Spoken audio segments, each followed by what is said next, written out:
Muy buenos días. Bueno, en este tiempo vamos a revisar cuál es el rol que tenemos como enfermeros en todo el programa de prevención y control de infecciones. Vamos a iniciar con 3 premisas fundamentales. La primera, que para prevenir y para controlar las infecciones tenemos que saber qué son las infecciones asociadas a la atención en salud. Tenemos que conocer cuáles y cómo se previenen y además conocer la magnitud del problema en cada una de sus instituciones. Granada en 2010 nos recuerda que el control de las infecciones hospitalarias es responsabilidad de absolutamente todos los actores del sistema de salud. Todos hacemos parte de este programa en mayor y menor medida, pero que el personal de enfermería es el más fundamental, ya que intervenimos en el 80% de la atención de los pacientes, ya sea en la realización de acciones, procedimientos o técnicas que se generan dentro de la atención de los servicios de salud. Por lo tanto, el personal de enfermería como miembro activo del equipo multidisciplinario de salud resulta clave en la prevención de infecciones en nuestros pacientes, ya que es el responsable de brindar cuidados a través de los cuales promovemos, conservamos y restablecemos la salud de los sujetos que son objeto de nuestro cuidado. Entonces, vamos a ver o a verificar en la historia cuándo empezó enfermería a ser pionero o a ser esa cara del programa de prevención y control de infecciones. Ya nos han hablado de Florence Nightingale, cuando en la guerra de Crimea básicamente se consideró la pionera en la enfermería moderna. Sin embargo, de ella voy a resaltar 2 cosas. Uno, que el problema que ella buscó resolver estaba relacionado con las infecciones que mataba a los soldados que eran heridos en la guerra.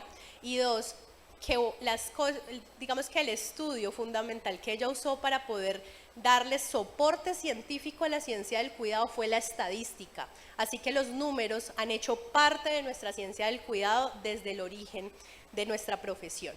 Pero desde 1959 en Gran Bretaña, Ian Cottrell es una enfermera que era la líder de quirófano en el hospital de Oxford, se postula para ser la líder del primer programa de prevención y control de infecciones que surgió en el mundo. Y a ella le asignaron 3 cosas fundamentales. 1, documentar la incidencia de las infecciones, que tanto se producen.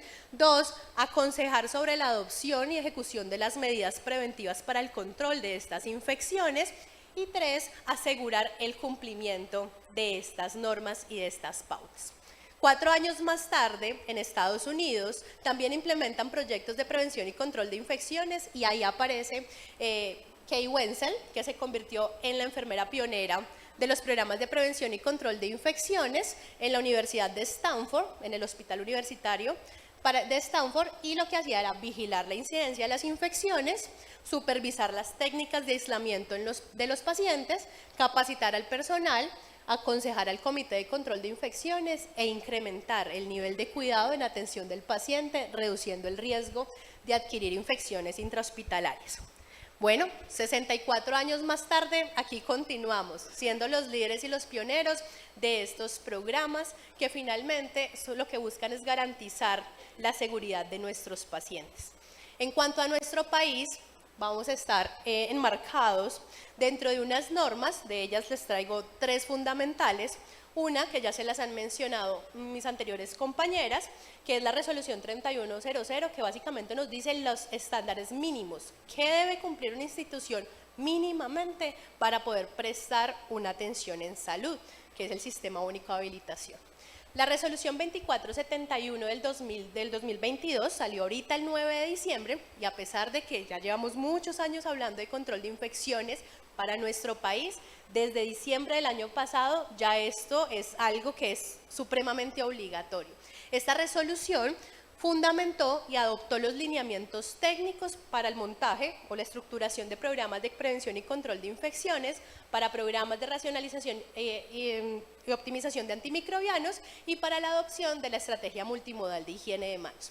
Así que todos los niveles de atención, no importa la complejidad que tengan, si es ambulatorio u hospitalario, si es domiciliario también, debemos implementar programas de prevención y control de infecciones. Y en el marco de nuestro Plan Decenal de Salud vigente hasta el 2031, lo ponen en marcha, y es que todas las IPS de mediana y alta complejidad, el 100% de ellas tengan implementado un programa de control de infecciones. Y es que aunque sabemos y siempre nos han dicho hay que prevenir las infecciones, no queremos que un paciente tenga un evento adverso asociado a un microorganismo que pueda adquirir dentro del hospital, la realidad de muchos territorios, tal vez no la nuestra, es que muchos de los hospitales que tienen diferentes tipos de prestaciones de servicios aún no hablan de infecciones, aún no le ven la importancia a adquirir estas pautas y estas actividades fundamentales para garantizar la seguridad de nuestros pacientes. Vamos a ver entonces cuáles son los pilares que fundamentan un programa de prevención y control de infecciones. El primero es establecer actividades puntuales de prevención y control de infecciones. Lo segundo, más macro, es formar un programa de racionalización y optimización de antimicrobianos, del que les hablaré al final. Y tercero, seguir repitiendo lo que ya sabemos, pero que nos ha costado un montón realmente fortalecer y volver parte de nuestra día a día, y es la estrategia de higiene de manos. Todos sabemos que es la más costo efectiva, pero pregúntense si realmente lo hacemos en el momento correcto, ¿cierto? Si tenemos la disponibilidad de los insumos todo el tiempo, si nuestra gente sabe cómo hacerlo, si tal vez la forma en cómo nos enseñaron a lavarnos o higienizarnos las manos hace mucho tiempo es la que está vigente actualmente. Todo eso es importante dentro de un programa. ¿Y para qué? Pues porque tenemos que cumplirlos todos. ¿Y quiénes somos todos? Lo debemos cumplir los pacientes, los debemos cumplir los visitantes, ¿sí? Y los acompañantes o familiares de los pacientes, no solo el que está al frente del paciente, sino cualquiera que entra por las puertas de nuestra institución. ¿Sí? Todos ellos deben cumplir con las normas de prevención y control de infecciones, y absolutamente todos los actores del sistema de salud, no solamente el talento humano en salud que está frente al paciente. ¿Y cuándo lo debemos hacer? Desde que ingresa nuestro paciente, durante toda la atención, para permitir que ese paciente egrese en las mejores condiciones posibles. Y entonces, ya contextualizado después de todos los fundamentos que tiene un programa de control de infecciones, vamos a la unidad de cuidados intensivos. Entonces tenemos una unidad de cuidado crítico en donde el paciente, por sus condiciones, tiene unos riesgos que están inherentes y en los cuales está inmerso de adquirir una infección asociada a la atención en salud, ¿sí? Este es un panorama habitual de un paciente. ¿Y cuáles riesgos podemos observar? Realmente hay múltiples riesgos. O sea, por donde uno mire, le puede ayudar al paciente a restablecer su condición de salud o no. Entonces vamos a tener riesgos asociados al contacto directo, pero también asociado al contacto indirecto. Es que yo no toco el paciente, pero ¿qué estás tocando? Que luego va a tocar a alguien que va a tocar ese paciente, ¿cierto? También hacen riesgos asociados con los dispositivos, que es el mayor enfoque que tienen las unidades de cuidado crítico, y es que todo lo que ingrese en nuestros pacientes se puede colonizar, ¿cierto? O sea, puede llegar el microorganismo, anidarse ahí y luego ser una vía de entrada para infectar el paciente. Ahí tenemos la ventilación mecánica, los catéteres intravasculares, ya sea de inserción periférica o de inserción central, todos los drenes, todos los catéteres o sondas vesicales. También es importante la morbilidad.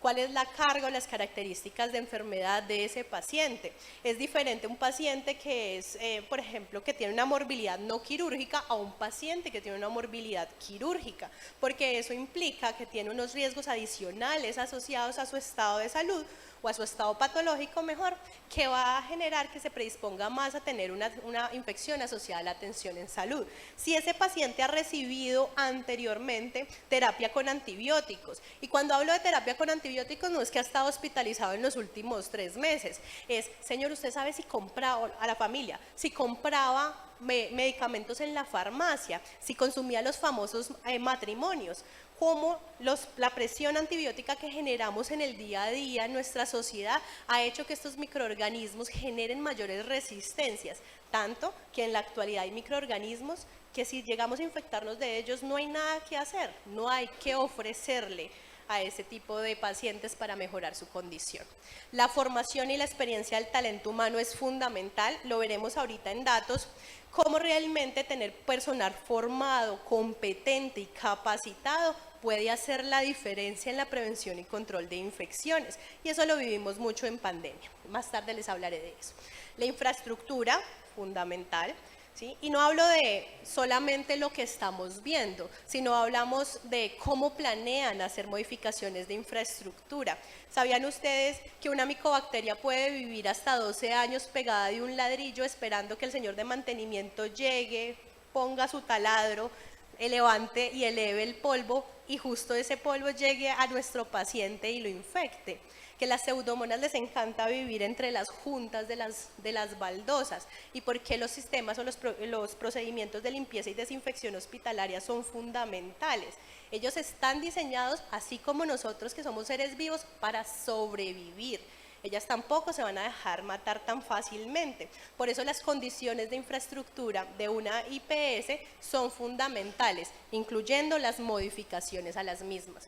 Los protocolos, guías y procedimientos institucionales, porque si no nos dicen, puede ser que a ustedes ya les hayan enseñado desde la formación cómo hacer una venopunción, ¿cierto? Y les explicaron y practicamos y practicamos y practicamos. Pero cuando llega usted a una institución le deben decir, vea, de aquí se hace de esta manera. Las reglas fundamentales no cambian, pero cambian siempre, digamos que las condiciones específicas que enmarcan el contexto de una organización. Entonces, cuando tú llegas a un nuevo trabajo, siempre debes verificar cómo se hacen las cosas aquí. Y de esa manera, permitir que tengamos una mejor adaptación al medio.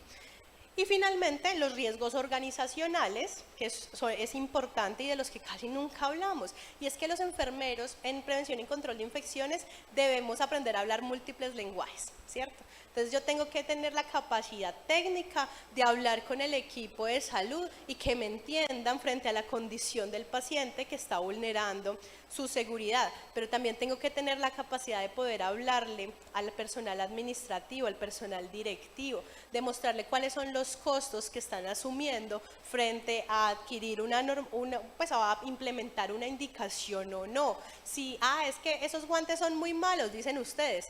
¿Cómo hacemos eso? O sea, ¿cómo evidenciamos que realmente eso está perjudicando la prestación de nuestro servicio? Entonces, todos esos son los riesgos organizacionales en los cuales está inmerso un paciente en cuidado crítico, que incluye también, por ejemplo, la carga laboral. Para ello, entonces, vamos a trabajar en 6 pautas o 6 pasos primordiales que fundamentan todo nuestro rol en prevención y control de infecciones. Dentro de ellos vamos a encontrar la revisión y actualización de las normas existentes, la vigilancia epidemiológica, fundamental la educación continua, salud del personal, adaptación local a las alertas sanitarias y el uso racional de antibióticos. Entonces vamos a empezar con el primero. Primero, base en evidencia sus normas institucionales. La enfermería basada en evidencia nos ha dado todo el soporte científico que respalda las intervenciones que nosotros hacemos con nuestros pacientes. Y por eso, tal vez les hemos repetido en todas las presentaciones, y es que hay que documentar, porque puede ser que usted sepa mucho de ese tema, pero que su compañero que viene y le recibe turno no sepa tanto. Entonces él tiene que irse a una fuente que le permita poder resolver sus dudas, mientras sea un domingo a las 6 de la tarde, ¿cierto? Un viernes a las 11 de la noche, cuando usted no esté disponible. Para ello, 2 cosas importantes. Documente, haga documentos, constrúyalos, pero ojo, no suponga que porque usted entendió lo que estaba escrito, el compañero que no tiene mucha experiencia en el tema lo va a hacer, porque en esta vida nada es evidente. Entonces, construya y elabore documentos institucionales que sean guías para sus equipos de trabajo. Es mejor escribir poquito que realmente se realice a documentos extensos que nadie sea capaz de leer o que no se vayan a poder implementar dentro de su institución. Por ello, adopte, pero sobre todo adapte. Adapte las pautas basadas en evidencias, aterrícelas. ¿Cómo podemos hacer aislamiento? No es lo mismo en un servicio de cirugía, a un servicio de urgencias, a un servicio de internación, a un servicio de cuidado crítico. Y siempre tenga en cuenta la curva de aprendizaje de su talento humano. ¿Eso qué significa? Les doy un ejemplo. Hace varios años tenemos fuerte evidencia de que las venopunciones se deben cambiar a necesidad, ¿sí? ¿Y eso qué significa? Significa primordialmente que el equipo de salud tiene que estar muy bien entrenado en identificar oportunamente los signos y síntomas de flebitis. Pero si en tu institución reportan una flebitis en el dorso de la mano izquierda, cuando el cordón eritematoso llega al antebrazo o al brazo, ¿sí? ¿Ustedes creen que están pues dispuestos a aplicar ese tipo de pautas aunque estén basadas en la evidencia? No sería lo más coherente, ¿cierto? Entonces ahí siempre debemos adaptar todas las pautas institucionales, incluyen cambios de equipos, tiempos y cualquiera que vayamos a realizar. Dentro de prevención y control de infecciones hablamos de 5 pautas específicas documental o basadas en evidencia: higiene de las manos, aislamientos, que son las precauciones basadas en mecanismos de transmisión, la asepsia de la piel, incluye todo tipo de asepsia de la piel, el uso de antisépticos en procedimientos de inserción y curación de dispositivos, y la limpieza y desinfección de las superficies y los equipos biomédicos. Y aunque suene muy fácil u obvio trabajar en estos temas, hay que aprender y documentarse de múltiples temáticas que van a nutrir y van a permitir que estas estrategias realmente se lleven a cabo dentro de una institución. Uno tiene que partir de revisar la evidencia, como ya lo habíamos dicho. ¿En qué? En resistencia antimicrobiana. También en recomendaciones actuales en prevención y control de infecciones, inclusive los eventos que sean de interés en salud pública, porque puede ser que para nuestra comunidad sea primordial un evento, pero si yo me voy a trabajar al Amazonas, el contexto cambie por completo. Entonces ahí es cuando nosotros debemos documentarnos correctamente desde la prevención y el control de infecciones como enfermeros y revisar el contexto institucional. Y cuando revisamos el contexto institucional vemos qué tanto usan dispositivos, cuáles usan, cuál es el laboratorio. La gente sabe, venga, les cambian de laboratorio de un día a otro y la gente sabe que entonces este tiene un pin que estaba arriba y que ya no estaba abajo, que es el que lo tracciona para poderlo insertar. Ese tipo de cosas es fundamental. La adherencia y la cultura institucional a la prevención y control de infecciones, que cambia siempre de una institución a otra. La rotación del talento humano es algo que tenemos que saber desde este rol, porque si yo sé que tengo una alta rotación, ¿qué va a pasar con los entrenamientos? De nada sirve que yo en enero me haya esforzado para lograr una alta cobertura en socialización de, por ejemplo, el protocolo de aislamientos, si a hoy, ¿cierto?, digamos que varios meses después ya la mitad de esa gente no está en mi institución.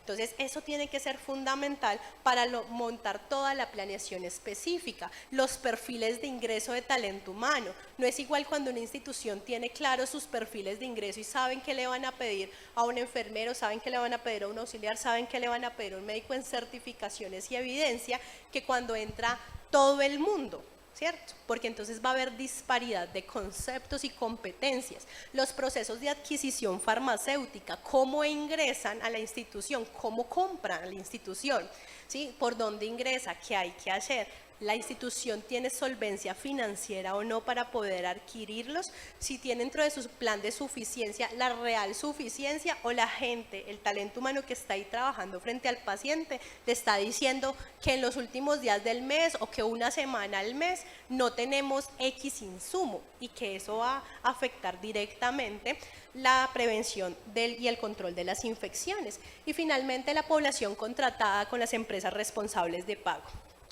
¿Cuál es el tipo de persona que llega a mi institución? Es que no es lo mismo que usted esté en una institución que está ubicada en la zona concéntrica de Bello, así queda alejada de la institución. O si yo tengo mi IPS, por ejemplo, en una cárcel, ¿cierto? Que voy a tener población privada de la libertad que va a estar aglomerada. No es lo mismo si yo la tengo en la Loma del Tesoro, ¿verdad? Porque ¿cuál va a ser el tipo o el perfil sociodemográfico y de morbilidad de esos pacientes? Y asimismo va a ir cambiando las pautas de prevención y control de infecciones.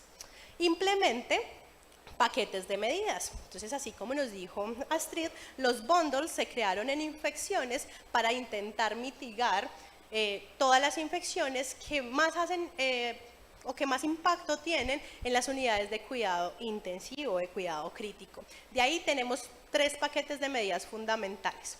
Los bundles de prevención de neumonía asociada a ventilación mecánica, los de bacteriemia cero. Todo nació por un proyecto español que se llama Bacteriemia Cero, en el cual pues buscan tener 0 infecciones de torrentes sanguíneos asociadas a los catéteres centrales. Y eso se ha difundido a lo largo del mundo para poder que hagamos un llamado a la acción. Esto no es una lista de chequeo, ¿sí? O sea, esto no es como hagamos cumple o no cumple, a ver cómo estamos. Esto es para que el enfermero, cuando esté frente a su paciente, diga, yo no elevé mi cabecera, está bien, no está elevado, pero ¿qué tenemos que hacer? Elevarla, porque entre más cumplamos, menos riesgo de adquirir un tipo de infección asociada a la atención en salud como esta va a tener nuestro paciente. Y el paquete de medidas de infección de tracto urinario asociado a sondas vesicales. Son pautas sencillas y fundamentales basadas en evidencia que han demostrado que estas infecciones asociadas a la atención en salud se pueden volver 0, sí, se pueden volver 0. Y ahí retornábamos a algo que nos dijeron al inicio del simposio, y eran que los eventos adversos podían ser prevenibles y no prevenibles. Pero en infecciones asociadas a la atención en salud se ha demostrado que podemos tener 0 incidencia cuando logramos intervenir en las diferentes pautas de los pilares que les he mencionado. Segundo, datos para la toma de decisiones. Vamos a ver cómo estamos en el panorama actual de nuestro país en infecciones asociadas a la atención en salud y por qué no podemos ser ajenos a eso que a veces nos asusta tanto, que es enfrentarnos a los datos, a la medición.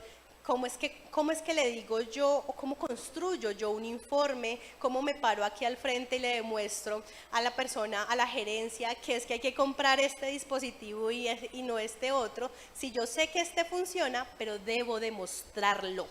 ¿Listo? Entonces, este es el panorama actual. ¿Listo? El comportamiento de notificación de las infecciones asociadas a la atención en salud ha tenido un comportamiento histórico desde el 2018, cuando ingresó al Civigila y nos dijeron, vea, todas las unidades de cuidados intensivos deben notificar. ¿Qué deben notificar? Las 3 infecciones asociadas a dispositivos: neumonías asociadas a ventilación, infecciones de torrentes sanguíneos asociadas a catéteres e infecciones de tracto urinario asociadas a sondas vesicales. Y entonces, ¿se acuerdan que yo les dije que era muy importante tener un talento humano entrenado y bien formado? Esto es lo que pasó. Si ustedes observan esta línea negra, esto es el año 2021.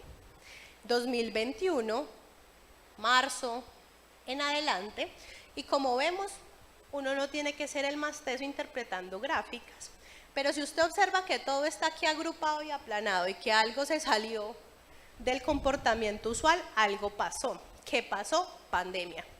Y entonces estábamos en un punto álgido de pandemia, se les pidió a todas las UCIs que reportaran, a las UCIs COVID y no COVID, que reportaran cómo estaban en infecciones y cómo estábamos. Llevados, como decimos por ahí, ¿cierto? Tener personal, ustedes saben que muchas unidades de cuidado crítico ingresó personal que no estaba formado para cuidar pacientes en estado crítico, que no teníamos los insumos suficientes en muchos lugares de los territorios del país para lograr mantener el control de las infecciones. Entonces, adicional a los pacientes en estado crítico asociado a la infección por SARS-CoV-2, también los estaba matando las infecciones asociadas a la atención en salud. ¿Listo? Eso es algo de lo que uno puede mostrar con datos cuando las pautas en prevención y control de infecciones nos están dando de la mejor manera. Uno puede tener asociaciones causales de esos factores contributivos que básicamente, valga la redundancia, contribuyeron a que el paciente generara una infección asociada a la atención en salud. Entonces, a hoy, ¿cómo estamos a hoy? En Colombia se han reportado 1.428 infecciones asociadas a dispositivo en lo corrido de este año. Y cuando digo en lo corrido de este año es el primer trimestre, enero, febrero y marzo. De esas 1.428 infecciones, 610 han sido bacteriemias asociadas a catéteres. Y esas tasas que nos dicen que si tuviésemos pacientes o expuestos a pacientes a 1.000 días de uso de catéteres centrales, de esos 1.000 días de uso, acá, ¿dónde estoy? 2 personas generarían una bacteriemia. Y uno dice, bueno, pero es que 2 a 1.000 no suena mucho. Pero si resulta que yo no tengo 1.000 días de uso de catéteres, pero tengo esas mismas 2 infecciones y estoy apenas usando, no sé, 100 días de uso de catéteres centrales. ¿Ustedes se imaginan cómo se proyecta eso si tuviera los 1.000 días? Eso es lo que pasa con las tasas. Las tasas nos permiten decir o proyectar qué tan grave puede estar la situación en un contexto. Uno dice, una unidad de cuidados intensivos con 2 neumonías, pues que son 2 pacientes antes. No, si tuviéramos esos 1.000 días, esos 2 pacientes se convertirían en 48. Entonces, por eso nos permiten proyectar realmente cuál sería el impacto de esa infección. En neumonía asociada al ventilador es de casi 3, aproximadamente 3, y en infección de tracto urinario de 1.5. Valga la aclaración que está discriminado por cada uno de los tipos o poblaciones de la unidad de cuidados, es decir, adultos, pediátricos y neonatales. Pero también hay algo importante dentro de este comportamiento que nos reporta el Instituto Nacional de Salud, y es que solo el 59% de las unidades están notificando. O sea que el panorama tiene un subregistro de esas 200, bueno, de esas casi 200 UCIs que no están notificando cómo se está comportando las infecciones dentro de sus instituciones. ¿Listo? ¿Cuál es la prevalencia de microorganismos? Y es que los microorganismos se vuelven parte de nuestro diario trabajar. Entonces el paciente tiene una infección por esto, por aquello, y empezamos a escuchar nombres que se van volviendo parte de nuestra rutina. Aquí podemos resaltar la prevalencia de Klebsiella pneumoniae en el 18% de esas 1.428 infecciones notificadas, seguidas por Escherichia coli con un 11%, Pseudomonas aeruginosa y Staphylo aureus. Ahí uno dice, bueno, son nombres que hemos escuchado, ¿cierto? Que se vuelven como parte habitual de los servicios de internación que podemos tener en nuestras IPS. La mayoría son enterobacterias, pero llama particularmente la atención en esta prevalencia 2 cosas. Y ahí las tenemos. Uno, ¿qué hace Staphylococcus epidermidis en esta tabla? ¿Qué nos está diciendo eso? El personal de enfermería es el que vela por la profilaxis de los dispositivos, por las curaciones. ¿Qué tan buena está siendo nuestra técnica de asepsia cuando vamos a insertar ese dispositivo? ¿Será que realmente sí estamos aplicando la técnica en los tiempos o que por el afán, porque es que urgencias permanece muy lleno, porque es que en cirugía todo va a 1000, porque es que no tengo tiempo muchos pacientes, no estamos cumpliendo con las cosas como debería o con el procedimiento como debería ser? Esto es un comensal común de la piel. Todos nosotros tenemos Staphylococcus epidermidis en nuestro cuerpo. ¿Qué hacemos cuando realizamos asepsia de la piel? Estamos previniendo, estamos reduciendo la carga de ese microorganismo para que cuando usted inserte el catéter no inserte también este microorganismo que termine infectando a los pacientes. Y también otros, como por supuesto el Acinetobacter baumannii, que ahí sí cuando escuchamos Acinetobacter baumannii hasta la gente se echa la bendición, porque ahí sí le tenemos miedo, porque nos han dicho que ese es muy peligroso. Aquí en Antioquia le decimos el Acinetobacter, ¿cierto? Entonces, no siempre, lo que quiero dejarles como enseñanza, es que no siempre al que más le tenemos miedo es al que más le debemos fijar, porque fíjense como uno que vive con nosotros y que nosotros podemos prevenir y controlar, le está ganando la batalla a un Acinetobacter. ¿Listo? Y es algo que en el día a día de enfermería podemos contribuir a la prevención y al control de estas infecciones. Vamos a realizar digamos que un conjunto de actividades desde nuestro rol enfermero, dependiendo de cómo nos posicionemos. Y eso va a determinar también el nivel del programa. Todas las instituciones tienen diferentes niveles. Podemos tener programas de infecciones de nivel básico, de nivel intermedio, de nivel avanzado, dependiendo de qué es lo que hagamos y cómo lo hagamos. Si trabajamos en retrospectiva, pues revisamos cultivos día a día, hacemos búsqueda activa institucional por diagnósticos de pacientes que ingresaron por una cosa, pero terminaron diagnosticándolos con una infección. ¿Por qué? Si venía por un trauma X, terminó con una I, ¿tú qué pasó? ¿Cierto? Los reportes de eventos asociados a la atención en salud en los programas o en los aplicativos de seguridad del paciente y los análisis de estas infecciones asociadas a la atención en salud para identificar los factores que contribuyeron a generar esas infecciones y que podamos generar acciones de mejora que reduzcan. El que se infectó ya se infectó, ¿sí? O sea, ya por ese, pues no pudimos hacer mayor cosa. ¿Qué tenemos que hacer? Identificar qué fue lo que hicimos mal o dejamos de hacer con ese paciente que vaya a ayudar a salvar a los pacientes que vienen enseguida. In situ, en el momento, rondas de búsqueda activa cuando verificamos catéteres, cuando verificamos la implementación de los paquetes de medidas, validamos los pacientes aislados, cuando hacemos inspección y coordinación de las modificaciones de infraestructura por lo que les contaba, y el uso cuando revisamos o miramos la calidad de limpieza y desinfección de manera cuantitativa o de manera cualitativa. Cualitativa usando marcadores de tinta invisible para revisar que el personal sí haya pasado por ahí el desinfectante, ¿cierto? Y cuando utilizamos luminómetros que nos permiten revisar qué tanta carga microbiológica redujeron después de hacer un correcto procedimiento de limpieza y desinfección. Y ahora, pues, el futuro es ahora, chicos. El futuro ya llegó, ustedes saben y han escuchado mucho de la inteligencia artificial.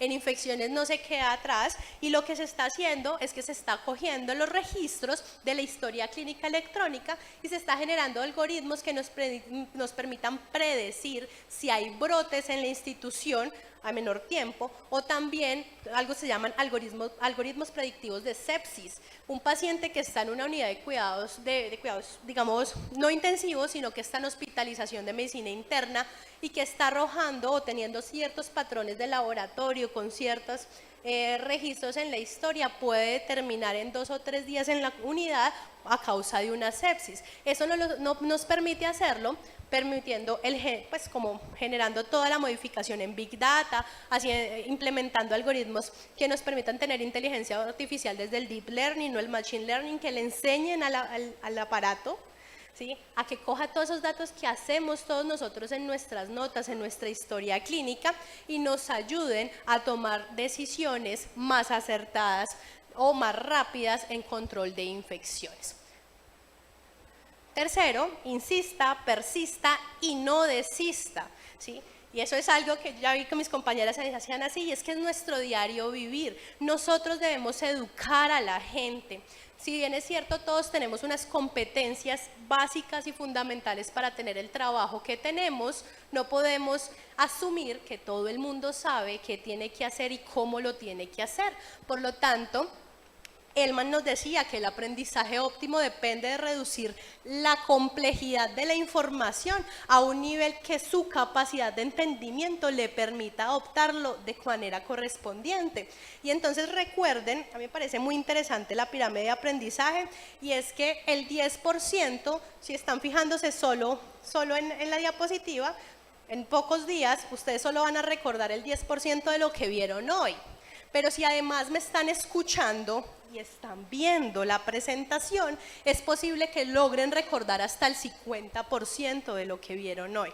Pero si adicionalmente ustedes salen de aquí y hacen una ronda y discuten, hablan de lo que vieron aquí, por qué les pareció interesante, de qué aprendieron, es posible que usted pueda recordarlo o aprendérselo hasta un 70%.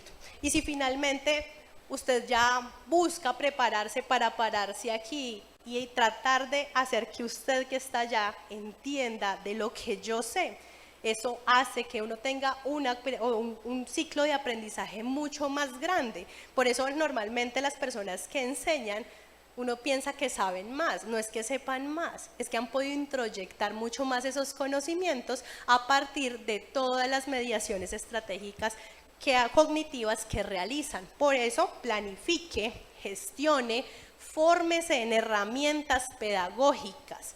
No crea que porque usted sabe lo que sabe, usted puede enseñar de lo que sabe, ¿sí?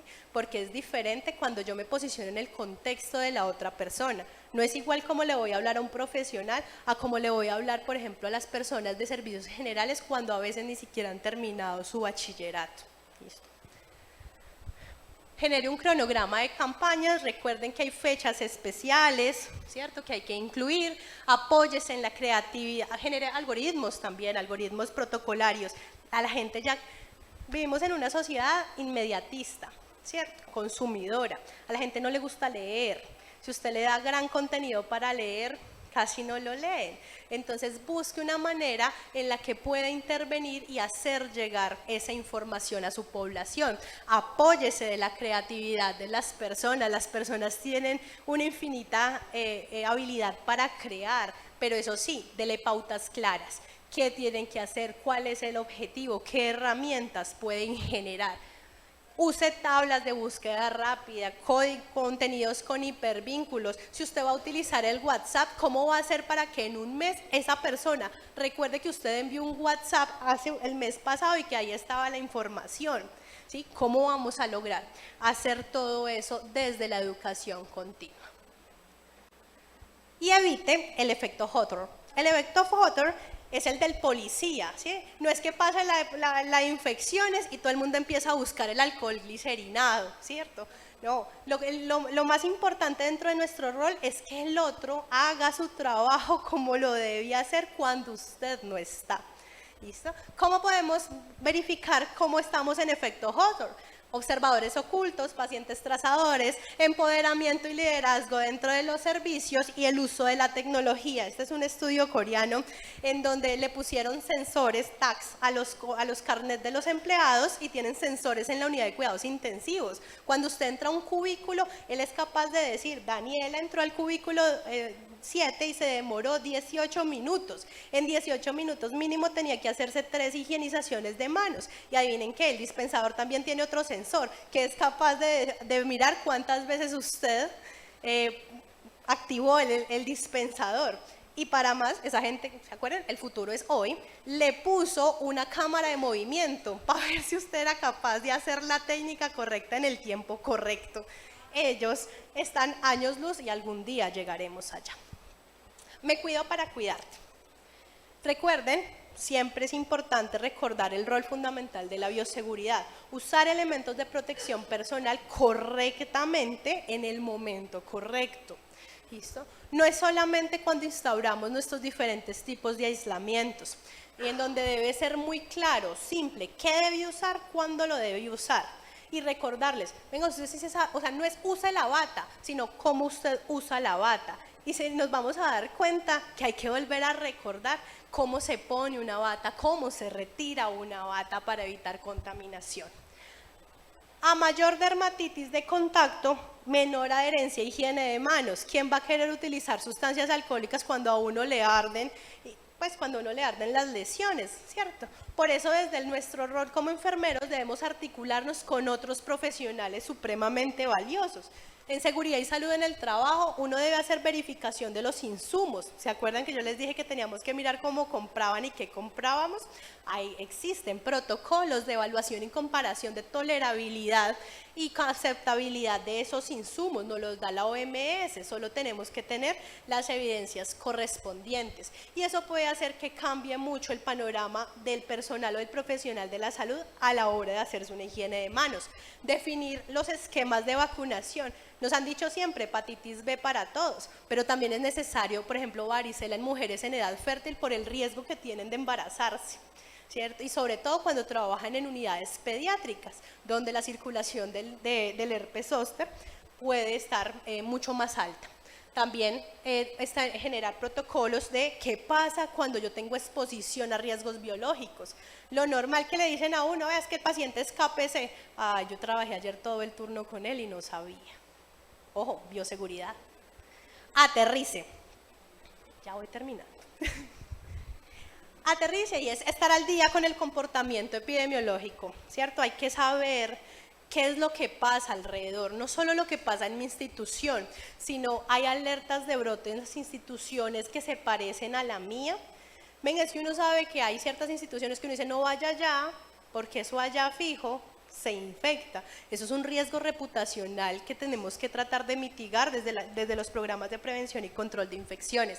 Así que para eso están los boletines epidemiológicos, las circulares, hay que verificar la multiresistencia, las alertas de brotes para estar atento al comportamiento. Ojo con la multiresistencia. La Organización Mundial de la Salud tiene 3 prioridades, ha clasificado en 3 grupos a unos microorganismos que son de importancia epidemiológica por su multiresistencia.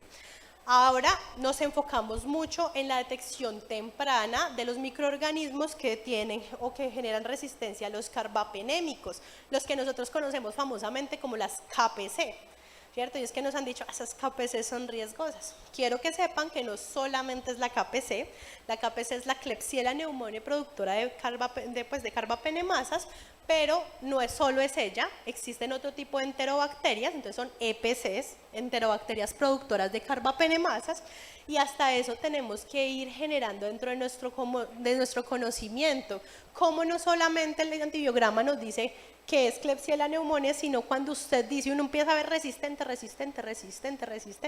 ¿qué clase de resistencia nos puede estar generando? Y cómo antes de que el médico me diga, ay, eso es muy resistente, yo ya he entrado 3 veces a prestarle mis servicios a ese paciente, le he descartado la sonda, he pasado, vea, eso casi se me derrama porque me tropecé, todo ese tipo de cosas en las que ustedes pueden gestionar los riesgos a partir del conocimiento.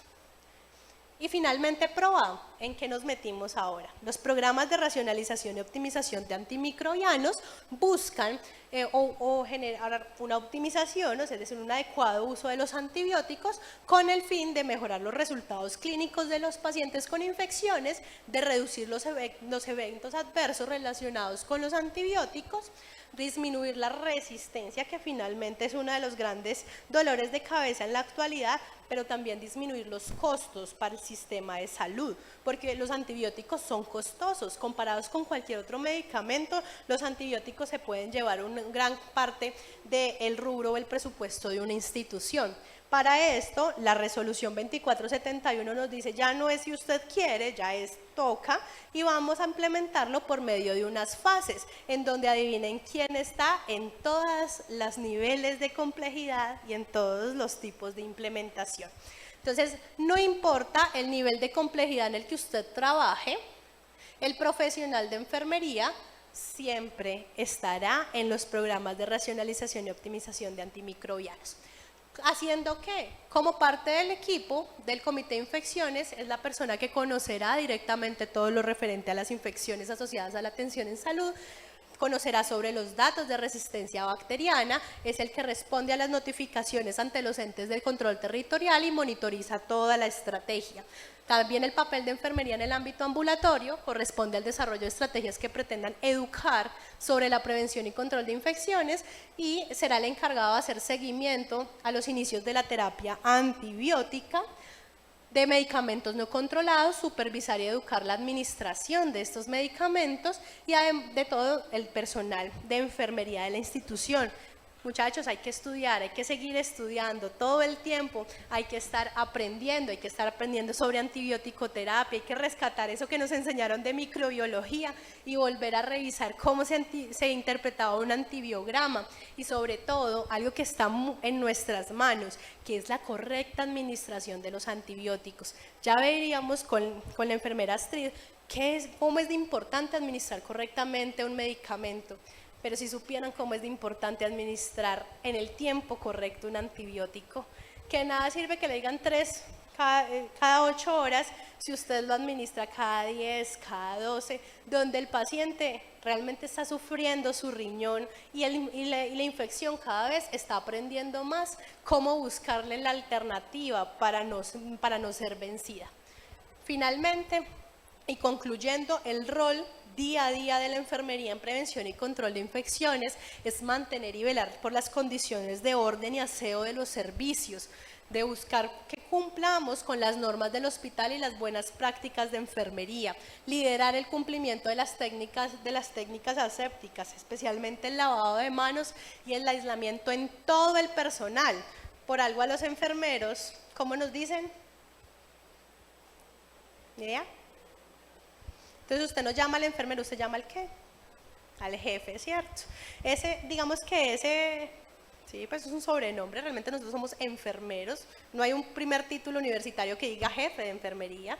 Usted se lo ganó es porque usted hace cumplir las normas de su servicio, usted es quien lidera ese barco, así que debe cumplirlas. Informar de inmediato al médico sobre cualquier signo o síntoma de infección que detecten y velar por la correcta administración de antibióticos. Aislar al paciente y tome la muestra. Si usted está haciendo una curación y ve que está saliendo secreción purulenta y que está saliendo más que en la última curación, no espere a terminar su curación para que el médico le diga tome muestra, ¿cierto? Usted toma la muestra y termina de hacer su procedimiento, informa que cuando ya sale el ordenamiento, usted ya tiene la muestra tomada. No va a esperar tomar la muestra en la siguiente curación 3 días después, cuando ya le han subido de amplio espectro al antibiótico y el cultivo le va a salir con un falso negativo. Limitar la exposición del paciente a infecciones o la transmisión cruzada que podamos tener entre todos y mantener existencias seguras y suficientes de medicamentos y suministros. Cómo es de importante que las toallas de papel no se nos acaben, que el jabón siempre esté. A veces subestimamos tanto esa asignación de mantener los pedidos en nuestros servicios, cuando de eso depende también la calidad de la prestación del cuidado que nosotros brindamos a nuestros pacientes. Muchas gracias.